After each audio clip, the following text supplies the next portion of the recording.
Dear students, again we are here with the topic of plant pathology, and now we will discuss what is plant disease cycle. First, we will consider the definition of plant disease cycle. Here it is. Plant disease cycle represent pathogen biology as a series of interconnected stages of development including dormancy, reproduction, dispersal and pathogenesis. The progression through these stages is determined by a continuous sequence of interactions among host, pathogen and environment. दूसरे शब्दों में अगर हम समझें कि plant disease cycle क्या है, तो प्लांट डिजीज़ साइकिल एक रिप्रेजेंट करता है पैथोजन बायोलॉजी को, जो कि एक इंटरकनेक्टेड स्टेजेस हैं डेवलपमेंट की, एक पूरी कंप्लीट सीरीज़ है इंटरकनेक्टेड इवेंट्स की, जिसके अंदर पैथोजन की डोरमेंसी, पैथोजन का रिप्रोडक्शन, अगेन उसके जो स्पोर्स प्रोड्यूस होते हैं आफ्टर रिप्रोडक्शन, उनका डिस्पर्सल और उसके बाद पैथोजेनेसिस की प्रक्रिया, ये सब प्लांट डिजीज़ साइकिल के पार्ट्स हैं, डिफरेंट स्टेजेस हैं जो कि एक दूसरे से इंटरकनेक्टेड रहती है. Whenever these all progresses happen in the pathogen with relation to host, जब भी ये प्रक्रियाएं पैथोजन के अंदर होती है होस्ट के संदर्भ में, उस कंडीशन में एक इंटरेक्शन डेवलप होता है बिटवीन होस्ट, पैथोजन और environment. Means the three factors that are involved completely in the disease cycle are host, pathogen and environment. और इस साइकिल में कई इंटरकनेक्टेड स्टेजेस आती हैं, one after another, that completes the cycle. Here we can say the complete infection cycle with a complete disease cycle.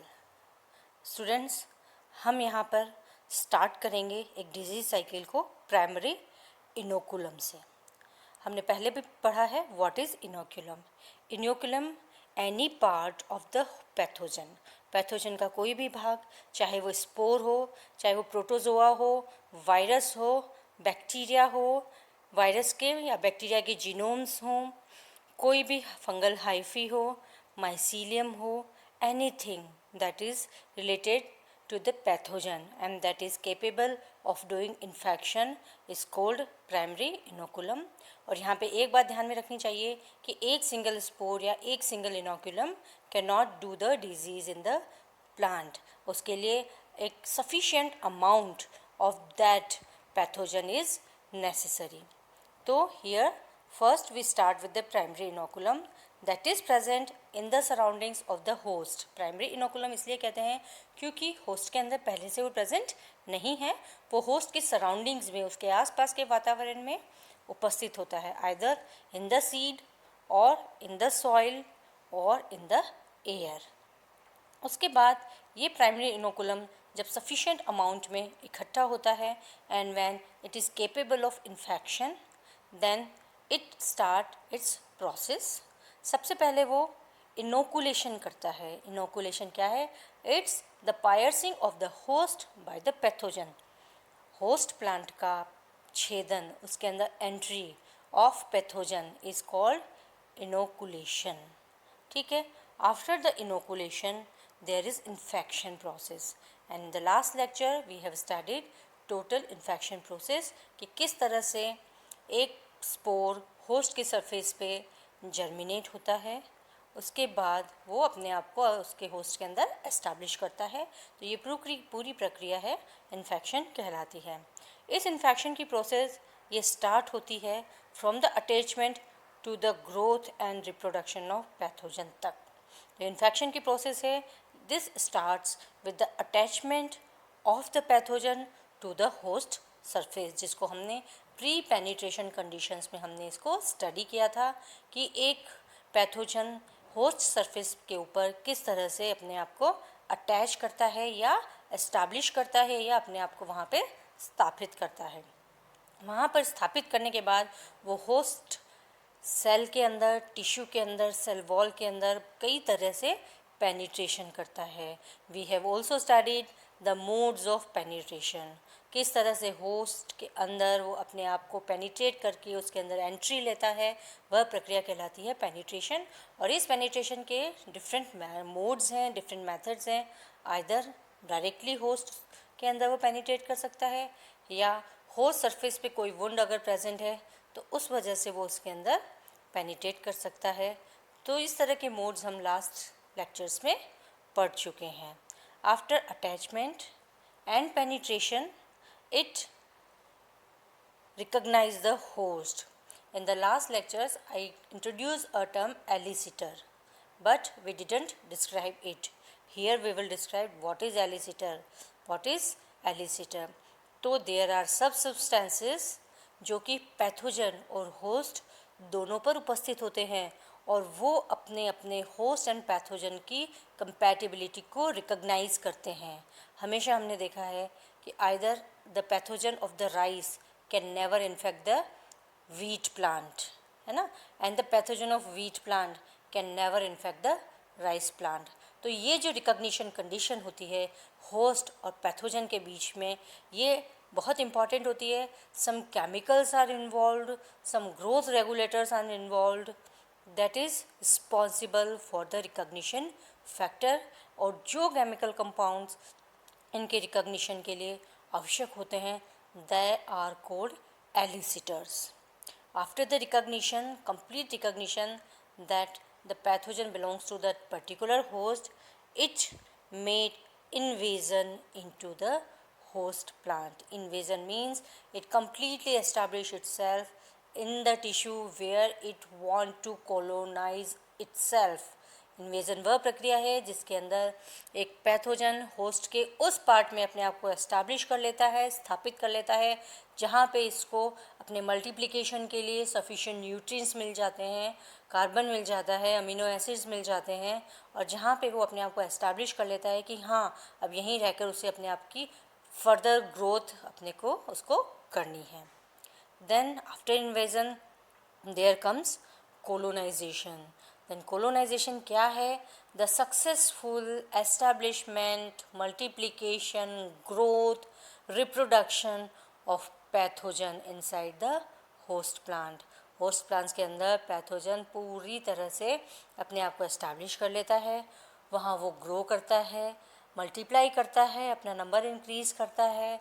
Then it reproduce its progeny, either spores बनाता है, अगर nematodes है तो वो एग्स बनाते हैं, वायरसेस है तो वो अपनी प्रोजेनी मल्टीप्लाई करते हैं, बैक्टीरिया है तो वो अगेन बैक्टीरिया में मल्टीप्लाई करते हैं, and they colonize in the host cell. Then after comes the growth and reproduction of pathogen. वहाँ पे एक बार अपनी कॉलोनी बनाने के बाद वो लोग मल्टीप्लाई करते हैं, ग्रो करते हैं एंड रिप्रोड्यूस करते हैं। तो dear students, from the process of attachment to the process of growth and or reproduction of pathogen, here comes the complete process of infection.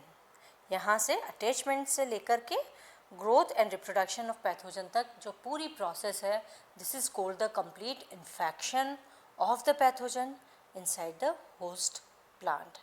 The extent जहाँ तक ये फैल सकते हैं depends and changes from host to host, कि ये एक cell में लिमिटेड रहते हैं या पूरे प्लांट में अपने आप को स्प्रेड कर लेते हैं, जाइलम में रहते हैं या फ्लोएम में रहते हैं, एपिडर्मिस में रहते हैं या स्टोमेटल एरिया में रहते हैं या मेसोफिल में रहते हैं। That is different condition in different host and different pathogen. Then after comes the process of symptom development. Any outside body present in the plant, then it represents itself as symptoms. It shows some morphological characteristic features that is particular to a plant, and these are called the symptoms. Then comes the production of over seasoning stage. After the reproduction, they completely make their spores in the plant and they over season the stage. Over seasoning का क्या मतलब है कि this is called the secondary inoculum. Here we introduce the term secondary inoculum. Secondary inoculum क्या है? After completing the reproduction cycle, they produce spores, and spores are again ready to infect the adjoining plant that are not infected. माना कि एक host ने एक pathogen ने infect कर लिया है, एंड वी सी उसके आसपास के 2-4 प्लांट्स तो इन्फेक्टेड हैं, बट थोड़ी दूरी पर जो प्लांट उपस्थित हैं that are not infected, may be due to the environmental conditions, और they may be some resistant factors or defense mechanisms. So here when they produce spores, this act as the secondary inoculum, and this secondary inoculum again spread by the various means just like wind, water, etc., or by human actions, and these again infect the host plant. Some of the spores which cannot infect the host plants remain dormant, and they overseason the stages. Overseason means, suppose we know that a crop is grown from July to November.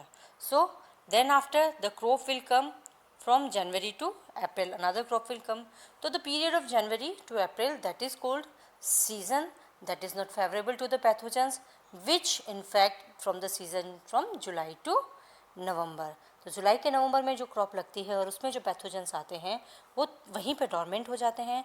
वो पूरा अपने season, crop season जो next season होता है जनवरी से लेकर अप्रैल तक का, उस सीज़न को ओवर विंटर करते हैं, ओवर सीज़न करते हैं, एंड अगेन जब वही क्रॉप सेम फील्ड में वापस आ जाती है तो वो अपनी डॉर्मेंट स्टेज से बाहर निकल के अगेन से they act as primary inoculum and they are ready to infect the plant. तो this is production of overseasoning stage. Overseasoning stage का production means they produce a large number of spores that remain dormant. Again come the dormant period. Dormant period, I already explained you what is dormant period, and in this period they overseas they protect themselves, they resist themselves from growing, and they wait for the favorable conditions to come. Then here we can see the total infection cycle along with the disease cycle of the plant. Again I repeat, we started the cycle from the primary inoculum, it then process to the inoculation. Inoculation के बाद infection होता है. Infection में attachment से लेकर growth and reproduction तक की stages होती है पैथोजन की. Attachment होता है, penetrate करता है, अपने होस्ट को पहचानता है, उसके बाद उसके अंदर अपने आप को एस्टैब्लिश करता है. एस्टैब्लिश करने के बाद उसके अंदर कॉलोनी डेवलप करता है, मल्टीप्लाई करता है. मल्टीप्लाई के साथ साथ नंबर ऑफ स्पोर्स भी वो प्रोड्यूस करता है. When there is number of spores produce, तो वहाँ पे कंसिडरेबल सिम्टम्स प्लांट के ऊपर डेवलप हो जाते हैं, सो दैट हम उसको देख के कह सकते हैं कि particular disease is growing in that plant. उसके बाद कुछ स्पोर्स तो act as the secondary inoculum, and some of the spores remain over seasoning stage में रहते हैं, means they remain dormant period, they remain in dormant condition through a period. जब वापस favourable conditions और उनका सीजन आता है, वही क्रॉप आती है, तो वे वापस उस पर as a primary inoculum act करके उनको वापस पैथोजन अपने आप को वापस होस्ट पे अटैक करता है, and this cycle goes on. Here we can say how they remain dormant in that period. So they can remain dormant either in the seeds or in the plant debris or in the soil. These are the three stages, and they can be in the wind, so they remain dormant in the soil, in the field. Field के अंदर जो soil है उसके अंदर वो अपने आप को डोमेंट कर लेते हैं. प्लांट डेब्रीज जो वहाँ पे पड़ी हुई है उसके अंदर वो अपने आप को डोमेंट कर लेते हैं, या वो जो क्रॉप प्लांट ग्रो करी है उसके सीड के अंदर वो अपने आप को स्पोर डोमेंट कर लेता है. और जब वही सीड्स वापस ग्रो किए जाते हैं तो they start their disease cycle. तो here is the complete cycle of disease that starts from the process of pre penetration conditions till the dormant periods of the spore. Thank you.